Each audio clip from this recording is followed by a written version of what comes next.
Welcome to the Mental Fitness Podcast. I'm your host, Mike Dunn, co-host Fran Ramsden, and today we wanted to talk about how the unintended consequences or unintended incentives that systems can have. So anytime you set up a system to accomplish a goal, there's certain incentives that are built into that in the form of rewards and punishments to encourage and discourage certain behavior. And anytime we do that, no matter what, we can't look at everything, and so there's always going to be unintended consequences. And so today we kind of wanted to look back at some systems and some of the unintended consequences that they produced to give us an idea, moving forward of things to look out for. Again, they're unintended, so we're not going to be able to get all of them. We know that, but the more we know, the better. So I think a good example for us, Fran, to start out with is actually, our economic and tax system that we have in the U.S. currently. Yeah, so I think, and to address this from a broad angle too, to start it, is I think it becomes worthwhile because I've been trying to have some discussions today before the podcast to try to get this thing going, to get my brain going, to get the conversation going.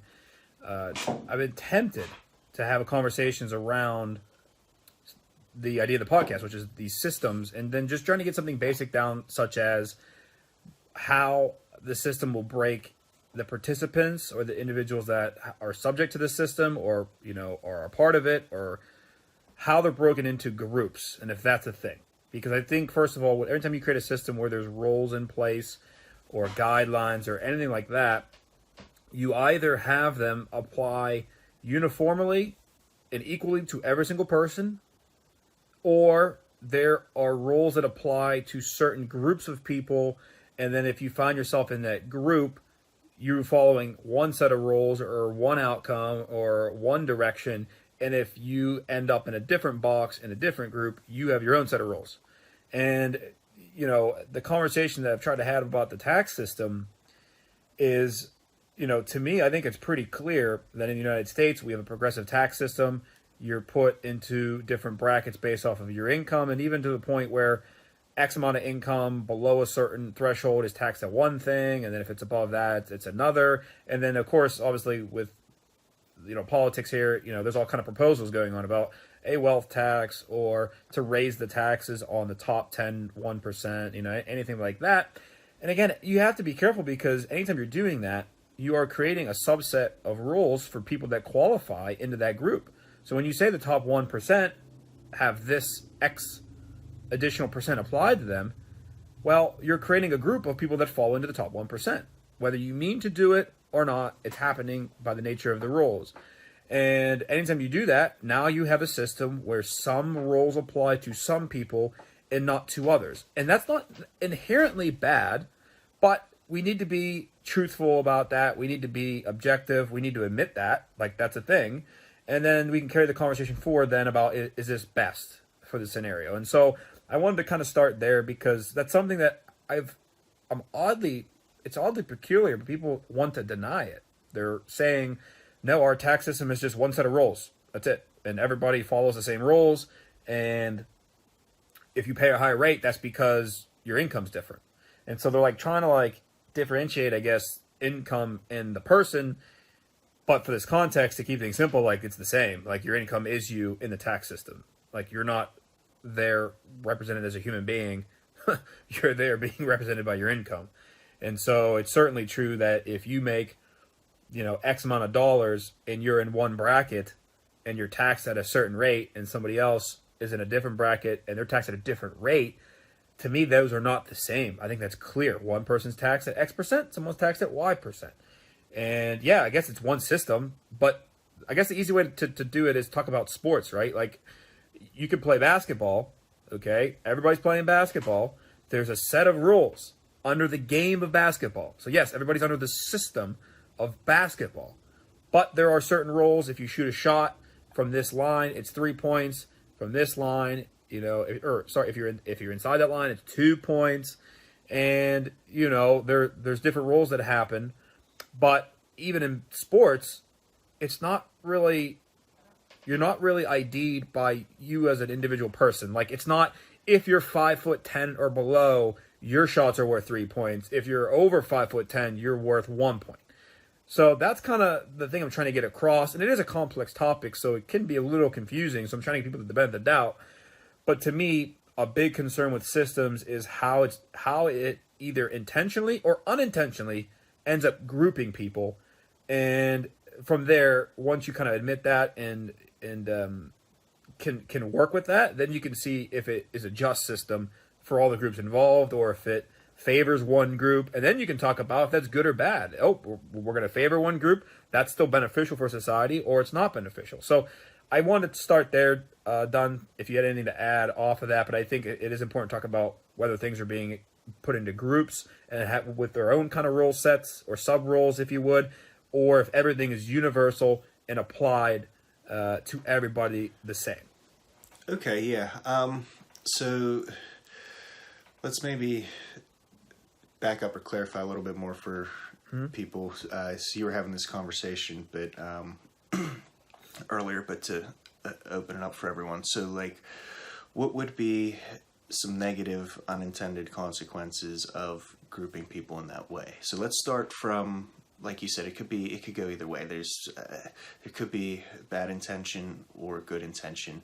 Let's just assume, for the sake of argument, that the system was designed with good intention, right? And that someone was trying to do something good, because the door is still open for things to go wrong. So what are some examples or ways that by grouping people together, even if the original intent was good, that could lead to problems? Okay. So specifically with the tax system, okay, by trying to put people into brackets, the idea is to try to lessen the burden on those that have less. It's this kind of repeating theme that I think is becoming more prevalent, which is reducing suffering as a goal of any system, or from an opinion standpoint or from a policy standpoint. I've noticed a lot of people are trying to reduce suffering. So when you look at a progressive tax system, to keep it simple for the audience, the less you make, the less percentage you are taxed. And as you go up in income, whether it's through brackets or an absolute percentage amount, you are taxed more because you have more. And so that's where you get to the point where, like in the United States, a large percentage of the taxes is paid by like the top, 12%, 10% of people, because they are taxed at higher rates above certain amounts of income, and they have it there. So, again, if you keep basic numbers, if you're somebody that only makes $30,000 a year in take-home pay or in absolute pay, maybe your take-home pay, again, is like $24,000 or something like that. You pay $6,000 in taxes, which is the absolute number, but your percentage of 30,000, equates to get you the 6,000, right? Well, if you're somebody that makes, let's say $25 million or something, well, you're paying, more in taxes. And so when, like, an unintended consequence of this, to answer your question, would be that as it progresses upwards, okay, and you work yourself up into the higher brackets, I think there's a potentiality that you are discouraging people from being productive, or as productive as they could be, or more productive, or some other adjective thereof. Because I do think as you grow up in wealth and you start paying higher percentage in taxes, or you start paying more, and then there's politicians that do propose or threaten to increase the taxes for people that make so much money. You start to look at it, and at a certain point, I think somebody could rationally get to the point of view that they'd be happy making less money, but also in conjunction working less. And that the higher you go, there becomes more taxes. And, even if you talk about from a business standpoint, if you're a business, okay, and let's say you're a mom and pop place, maybe you make $200,000 a year, you're in a certain tax bracket, you have your certain expenses, you're comfortable doing that, and you pay yourself a nice salary, right? Well, maybe you have an opportunity to grow and expand and take your company from $200,000 up to $2 million. Well, it's not sunshine and rainbows, folks. It's not that easy. There's a lot of things that go into that. Now taxes jump up and become different for you in that bracket. I think there's an opportunity where, again, I think an unintended consequence could be discouraging people from moving up a progressive system, because as you move up, the more and more you're taxed. I mean, I thought about this the other day, to give people an example. Me playing online poker, I just randomly thought of a number. I was like, what if I made something crazy like $500,000? Okay, what if I just made that much? That's great. So I just went to Google, typed in like a paycheck calculator for my taxes, and said, if I made $500,000 from poker, from where from living in Pennsylvania, this, that, and the other, how much would I actually take home? And the answer was $315,000, meaning I'd pay $185,000 in taxes. Now, $185,000 in taxes is more than a lot of people take home in salary. And so then you go down that rabbit hole of, wow, like, yeah, $315,000 is still like a lot of money. That's great. It'd be a great salary, but like, oh my God, I'm missing out on $185,000. And then you start to think of, well, how hard do you have to work to make the $500,000? Really hard. Well, maybe you're more comfortable making $200,000 and working literally 40% of what it would take to make $500,000. So, anyways, that's a lot of numbers, a lot of information. But I think the point's getting made that in a progressive system, if you just go with it basically, and it comes from a position of trying to do justice to the people that are most disenfranchised or are not as fortunate or don't make as much money. They're trying to be nice to them and kind to them, and so you're going to put more of a burden on the people at the top. And I think that, again, it's not that it doesn't work; it can work. It's just that it leaves this middle area too, where if you're not super rich but you're not poor, you're kind of stuck in limbo. And I think to jump up then to super rich becomes a question that a lot of people have to ask themselves, and if it's worth it all. So in that instance, the downside consequence is discouraging progression, or for those people to continue to produce. Yeah, so I actually just thought of something first time as you were saying that. Just another sort of unintended consequences. You alluded to the productivity aspect of it.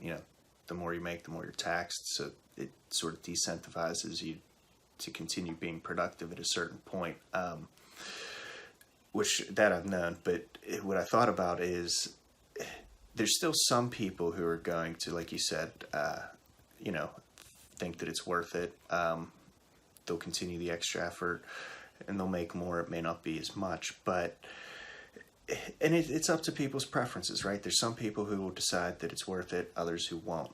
But what it's going to do realistically is also increase that wealth gap. There's going to be a smaller percentage of people in the middle there who would have been working. There would have been competition in an industry, right? But like you said, someone's going to decide, I'm not going to expand and grow my business because it's not worth it to me individually. Well, if 5 businesses decide that, the one who decides to grow and expand is going to get the extra business. They will be profitable from it.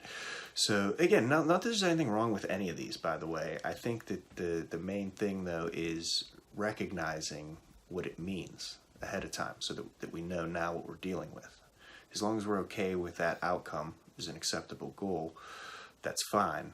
But we should understand that ahead of time, that that's what it may be. So if we don't want to increase wealth gaps, that's something we may want to consider. Also, what are some of... You mentioned that, the system can be set up in order to benefit, people who are typically on the lower end of it, disenfranchised groups. And again, let's assume good intentions. What are some ways, though, that can have negative consequences towards the people it's intended to help? Yeah, so, I mean, I think that's a great question, and I think the answer I could give is varied. We could talk practically, we could tie it into mental fitness, which is something that I think is my gut reaction to kind of take it. Yeah. But I think one unintended consequence, because I do think, again, I'm with you. I think people try to do the best they can. They try to create systems, and I don't think anybody really seeks out to be that malicious. Obviously, there's a certain percentage of it, but I do think most people that are coming up with, like, these tax systems, or even like when you're a business and you're creating your own internal systems for employees, like clocking in, clocking out, the rules that you create, like you're trying to create a good system. You don't want to create a bad one or try to, like, on purpose create these errors or issues that arise. But I do think from like a mental fitness standpoint, I think if you're somebody again who's on the lower end of income and you're looking at the tax system as a progressive system, okay. And I know I already talked about being discouraged, so we'll skip that one for now. But again, I do think that it is relevant to say that if you're looking at climbing up, and if you have a full grasp on the tax system, because that's something else too that I think is an issue, is the complication of these things. Yeah. You try to create the perfect system, or you try to create fairness, or you try to reduce suffering, and you end up creating a convoluted system that's got literally tons and tons and tons of rules, and it's not necessarily uniform. And so then there's this whole game that people play with trying to game the system, and then we want to blame the people playing the game, and it's like, well, they're kind of just following the rules that we've created, as an aside. So, but back to my original point, I think an unintended consequence is the opportunity that jealousy could enter somebody's heart and mind. So if you're somebody again that is on a lower end of the spectrum, and you have a tough life or you work hard, like it's not like people down here are just like shitty people. So Right. it's you got normal people that are working down here, working hard. They don't probably want to be there. They want to increase their wealth, and they look up and they watch TV and they see politicians or policymakers talk about, we need to tax the rich, they're not paying their fair share. I think it would be very easy for something like that to infiltrate your mindset. It takes grasp, and all of a sudden you have a disdain for those that have more than you. Why? Well, because somebody said it on TV, and they said that they don't need all that, and then it sounds good. It's like, oh, you're right. Like, I'm down here making $41,000 a year, okay, and I'm paying my rent, I'm paying my car, I'm a good citizen. I just don't have like an emergency savings. I can't do extra things for my kid that I want to do. I can't get personal training. Like, the person can't do luxuries. And if something bad happens to them, whether a medical or something happens to the house, like they're going to be in trouble. They don't have a bit of savings. I think it's very easy for you to sit there and say, well, I only make this, but Jeff Bezos over there or XYZ over there is worth $1 bazillion. They don't need all that. I could be this politician's telling me we could take their income and it could be redistributed, and I can benefit. And I think, again, that's something that might sound great, but I think it's dangerous from a mental fitness standpoint, because ultimately jealousy and envy is a negative emotion, or a something, again, that's not desirable to have. And at the end of the day, it's unwarranted, because that's not really the way the game works. People that are in different tax brackets are not enemies against people that are in other tax brackets. And and you have to understand kind of sometimes the way the system works, and people are being pitted against one another for political gain. But at the end of the day, for me, and we're trying. If the goal is to try to help people, which again, I'm not sure what the goal is, but if we're saying the goal is to help people that are on the lower end of the spectrum, so they have less burden on the tax system, an unintended consequence that we're creating could be an adverse feeling towards those that are not in their, in a similar position. And that's, again, something that we don't want. We want them to be inspired by people that are doing well, that are, creating a business that helps thousands of people or hundreds of thousands of people, or somebody that has learned to create wealth for themselves and that they can teach. You know what I mean? Like, that's what we want to encourage. We don't want, if the goal is to help people at the lower end, I don't buy that we want to just subsidize them and keep them where they are. I think we do want people, if they are ambitious, if they want to give them every tool necessary to rise up on their own and ascend, and make more income if that's their goal. Yeah, I agree. And that's a great point about the jealousy and enviness, and how it can seep into other aspects of people's lives too. It's not just restricted to that. Oh, definitely, it right. just sort of plants the seeds. You've mentioned a couple times now the reducing suffering, and I think that's something we need to spend a few episodes on, because that's a much, much deeper point that I think we can come back to. But in terms of today, like let's sort of look at a situation we're in, extend it a little bit past the tax incentives into the whole broader economic picture. Yep. So our economy right now, I don't even know how to describe it. The economy is terrible, but stocks are doing okay. It's insane. Let's talk about sort of how we got to that. Yeah, a little bit. absolutely. So what I've noticed is that, again, it comes down to the systems and what we incentivize. And it seems like the biggest incentive in our economy and in businesses has been growth. Growth at any cost. Growth no matter what. As long as we're growing, that's all that matters. And everything has sort of been incentivized in that way. A point that you made, I don't believe you made it yet on the podcast, but you've made it in the past, is that the taxes, and this is beneficial for society. It incentivizes growth. If you're a business that's showing profit, your options are either pay a higher percentage in tax or reinvest it, which again, that is great for society because it encourages growth. That's how we're able to have these cell phones and do these podcasts in general. But I think we need to look at the potential cost of that. What's the risk reward? And again, if we agree that the risk is worth the reward, that's fine. We just need to know what it is going into it. So coronavirus happened, lockdown, economies are crashed because people can't go out, people can't open their business. Even if they open it, demand is down, unemployment's through the roof. No one has the money to make it through this. Businesses are living paycheck to paycheck. And the reason is that it's incentivized. A business can't have a savings fund, not if they want to survive and grow. If they want to continue growing in a normal environment where there's not a lockdown, they need to be investing everything, which again, absent a lockdown is great. It just speeds up our technology, but whenever a crisis happens, we don't have any savings, to sit on. So, do you want to talk about that a little bit? How we, our current economic incentives help to lead us here?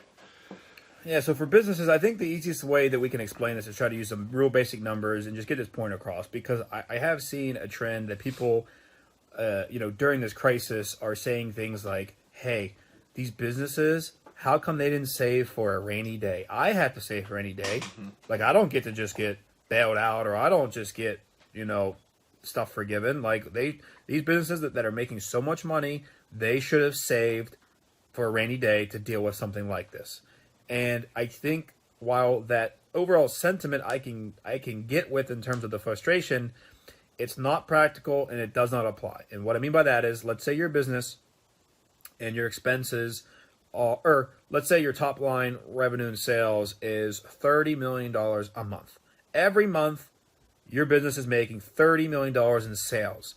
Now, revenue is not profit. So that's just the money that's coming in the front door, $30 million. Now, let's say in order to make that $30 million, you have expenses that go into that, whether that's payroll, the cost of equipment, the cost to do business, the cost of marketing, et cetera, et cetera, et cetera. Let's say your expenses are $25 million a month. So now you got $30 million coming in the door, and it costs you $25 million to either get that money to come in the door the next month and or to implement the service, okay? So after you're all said and done, at the end of the day, you got $5 million a month left over, okay? Plainly speaking, as basic as possible, that's how you explain profit, okay? That's the profit. Now, companies can do a lot of things with profit. But the one thing they can't do is let it sit there and accumulate. They can't. There's no incentive to do that. In fact, they're actually penalized to do that. So that's what you were saying earlier here about they're incentivized to grow. Forget about the competition aspect. Just from even if a company didn't have competition, right? If they were a monopoly, okay, if they made money and a profit and decided not to do anything with it, that money's still taxed. They don't get to just write off sitting cash. So, that's why a lot of this is they hire a lot of accountants and they try to reinvest money. They try to buy equipment at the end of the year. They try to get it off the books. You can't go in to tax season and just have all this money sitting there. The IRS isn't going like that. They're going to tax it. And so now it's like a certain percentage of your money just walks out the front door. It's taxed, it's gone.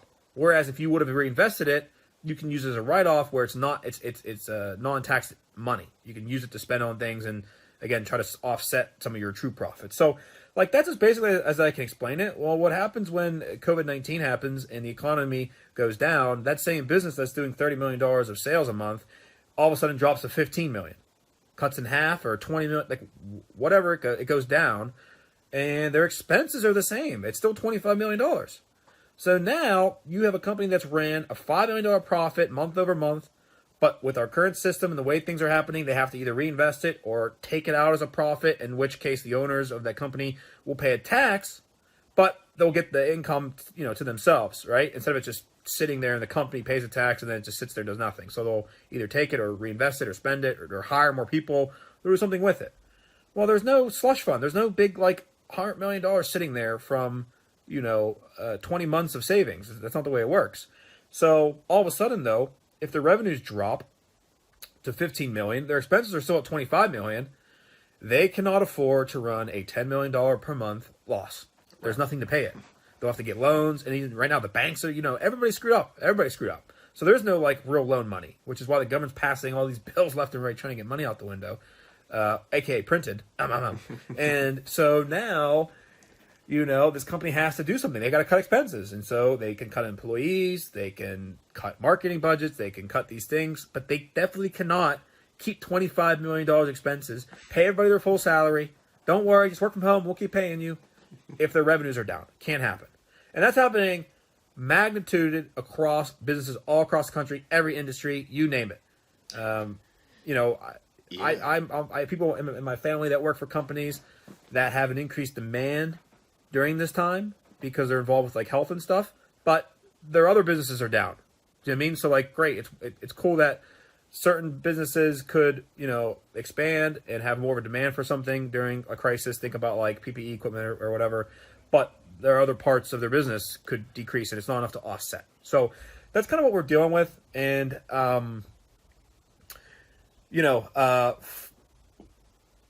that's so to your point. I just wanted to piggyback off of your point. Yeah, no, I think the other thing, so people are still going to ask, but seriously, why weren't they saving money, these companies? What we're seeing right now, right before this happened, is you have unprofitable companies putting profitable companies out of business. And it's not a bad play by investors, right? Uber is growing and is going to be profitable over taxis, right? These are going to be profitable companies and industries, but the investors are pumping money into them now to get them there. They're not yet, okay? And so we have all of these companies, Netflix, right, that is putting people out of cable, out of business. And I'm no fan of monopolies from taxis and cable and whatnot, but that's what we're seeing. Tesla's going to be a great company one day, but right now they don't produce. They just don't. They're not there yet. They're overvalued for where they are. It's people being smart, looking ahead, saying, hey, someday it's going to get there. I'm going to get in now, but we're not there yet, and it's a timing thing. So absent coronavirus, all those are phenomenal investments. Global lockdown, these are our most valued companies, and they're not producing. Yeah. So so that kind of and that hits something we talked about in a previous podcast about the business side of esports, because it's the same thing there where there's investor money and it's propping these businesses up that are not profitable. While at the same time, if me or you want to start an esports company and we didn't have any investors, that would be hard to do because of the competition. Because all these people have all this, they have an infusion of millions of dollars that they still aren't able to turn a profit with. But that's a lot more of a war chest than what me or you would have and be able to put together. Right. And I'd have full faith. Even if we started an esports business, we would be able to make it profitable, maybe even faster than some of these companies. You know what I'm saying? Yeah. But we would be pushed out, I think, most likely because we don't have the war chest they have. So, like you said, we have a ton of businesses that during a great economy can operate out of debt, right? They can operate on credit. Right. They can operate on venture capital. Well, what happens when all that dries up? And you got to think about it this way. If you take grocery store A, okay, grocery store A, let's say it's just a local mom and pop grocery store offering fruits and vegetables and meats and all the good stuff for a local community. And let's say it's been profitable for 50 years, right? Mm-hmm. And then some other business comes along. Again, whether that's an internet-based business or it's another grocery store, it doesn't matter. Let's just say it's another business that comes in and competes and offers the same sort of stuff, groceries, to that local community. Okay? Well, if that new company comes in and they're running off of venture capital or credit or whatever, but they're not profitable, but they take away sales from the mom and pop place. And then the mom and pop place, like we did earlier, they lost sales, but their expenses are still going to be at a certain level. Now all of a sudden they're not profitable either. You've got two businesses that are not profitable, except for the mom and pop place most likely can't go to the bank and get the credit and get the money that they need to try to compete with this big company that comes in. And all of a sudden you got the mom and pop place that's been profitable for 50 years, goes out of business, and there's no telling that this other grocery competitor that came in with extra money and with a big war chest is even going to be profitable. And then an economic crisis like this happens, and that stuff dries up, the resources drop, and now that competitor is also in trouble. So that's kind of what the point I think you're getting at here is that we got to be. A lot of people have opinions about business and what business owners should do and what CEOs should do. And oh my God, that person's salary is so large. What the heck? You should have been not taking as much. Really easy to say all that stuff, to armchair quarterback it. Entirely different to talk nuts and bolts and to really try to understand how a business operates, the stresses of a competition that they're facing. Every day a new business comes up, especially if you're going to be in the tech world, dealing with, like, you're going to be a new competitor every day. Okay? Yeah. The venture capital is, I think, as big as it's ever been. So now you got money everywhere. It is a really, I think they said one of the highest suicide groups is like male entrepreneurs for that very reason. You know what I mean? There's a lot of stress, a lot of competition.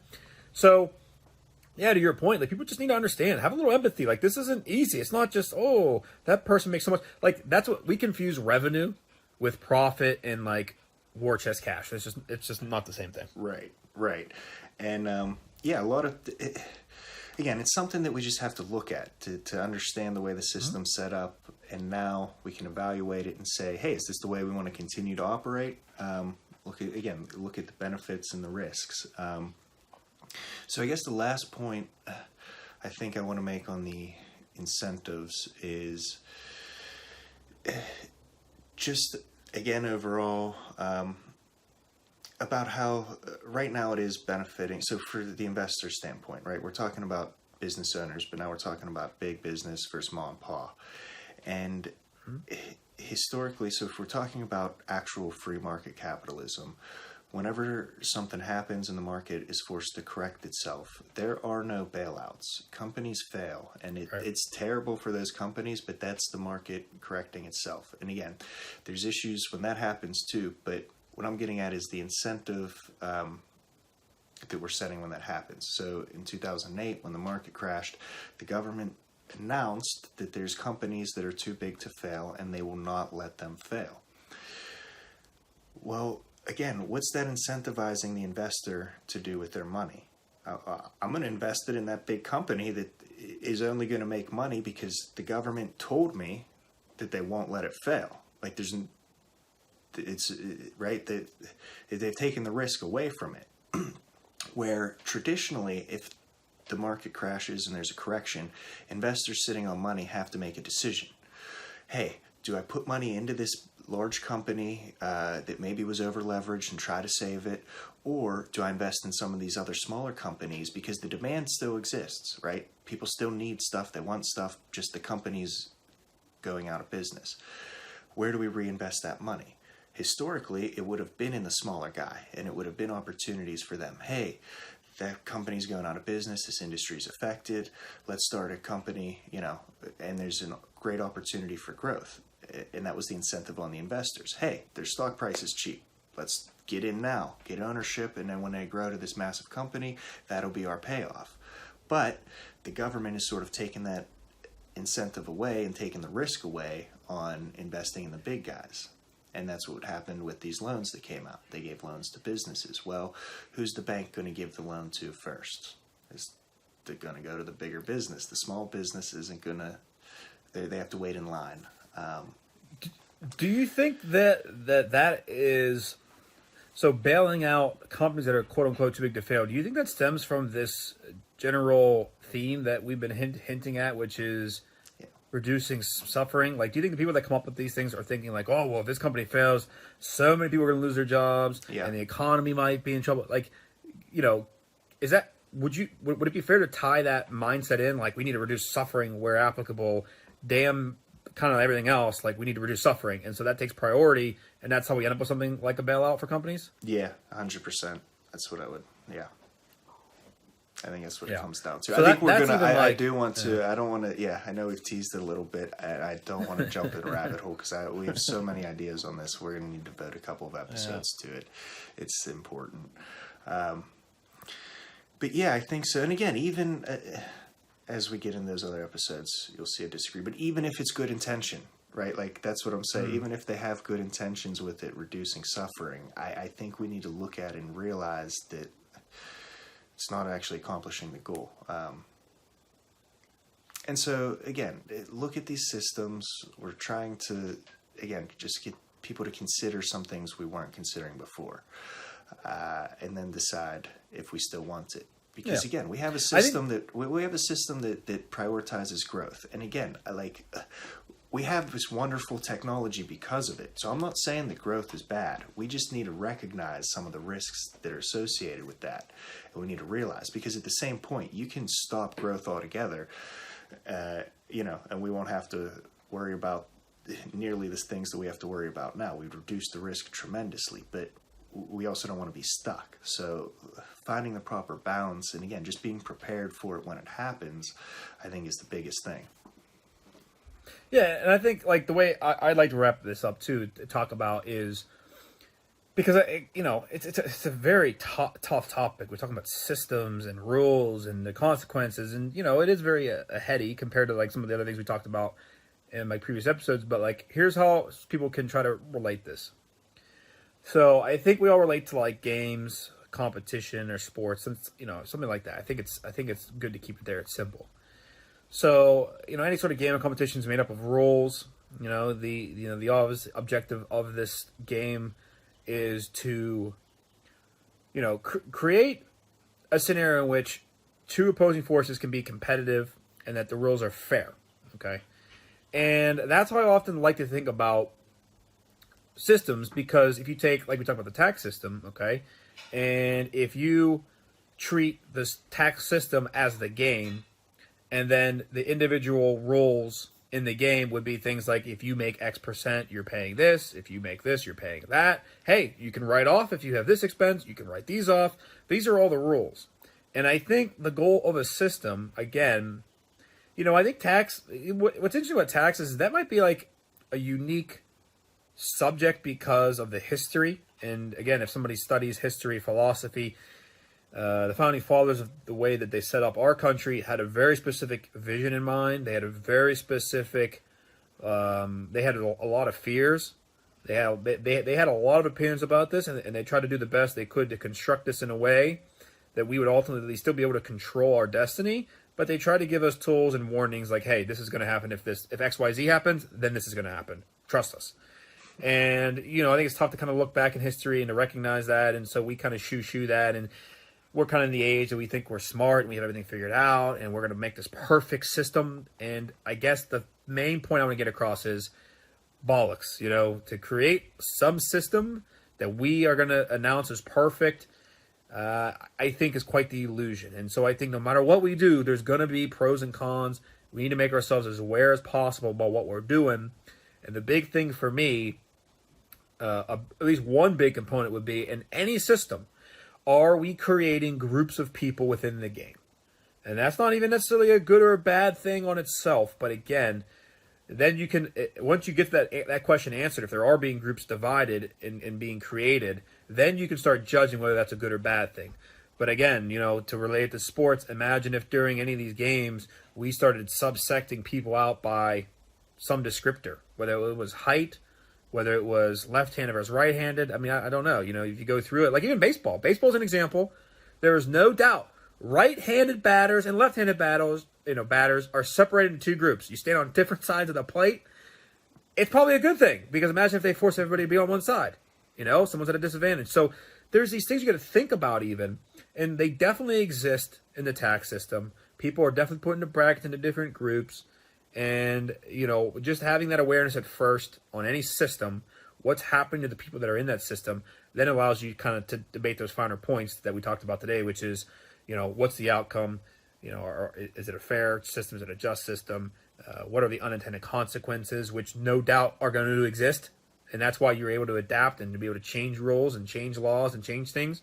And, I think that this is a topic that I hope does not fly past people's heads. I hope they can dial in and try to see what we're trying to tackle today and, put prejudices and presupposed opinions aside, before hearing this topic. Because, again, it's very... I would have to listen to this podcast probably 3 times if I wanted to digest everything, to be honest. We're at 40 minutes right now, and I think we said a lot of heavy content topic stuff in the 40 minutes.